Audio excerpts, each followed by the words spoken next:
కొందరు కొడితే ఎక్స్రేలో కనబడుతుంది, మరికొందరు కొడితే స్కానింగ్ లో కనబడుతుంది, నేను కొడితే హిస్టరీలో వినబడుతుంది.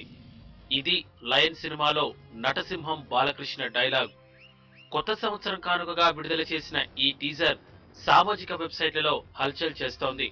2014లో లెజెండ్ తో బాక్సాఫీస్ వద్ద రికార్డులు సృష్టించిన బాలయ్య మరోసారి తన మార్కు డైలాగులతో లయన్ లో కనిపిస్తున్నారు. ఒక్క రోజులోనే లక్షల సంఖ్యలో హిట్లు వచ్చాయి.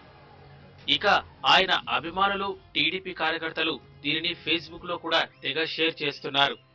ఇద్దరు కొట్టుకుంటే అది యుద్ధం, ఒక్కడు మీద పడితే అది దండయాత్ర, ఇది దయాగాడి దండయాత్ర అంటూ నటసింహం బాలకృష్ణకు ధీటుగా యంగ్ టైగర్ ఎన్టీఆర్ తన టెంపర్ ను చూపిస్తున్నారు. పూరి జగన్నాథ్ దర్శకత్వంలో వస్తున్న టెంపర్ సినిమా టీజర్ ను కూడా కొత్త ఏడాది కానుకగా విడుదల చేశారు. గతంలో టెంపర్ లో కొత్త లుక్ లో పోస్టర్ ను చూసి ప్రముఖులు సైతం స్టిల్స్ బాగున్నాయని షేర్ చేశారు. ఇప్పుడు టీజర్ ను కూడా దర్శకుడు రాజమౌళి తన ఫేస్బుక్ పేజీలో షేర్ చేశారు. కొత్త ఏడాది తొలి రోజు అంతా నందమూరి కుటుంబం సందడి చేస్తోంది. ఇప్పటికే 2 టీజర్లు నెట్ లో హల్చల్ చేస్తుండగా ఇప్పుడు నందమూరి కళ్యాణ్ రామ్ నటించిన పటాస్ ఆడియో కూడా ఫస్ట్ నే విడుదలైంది.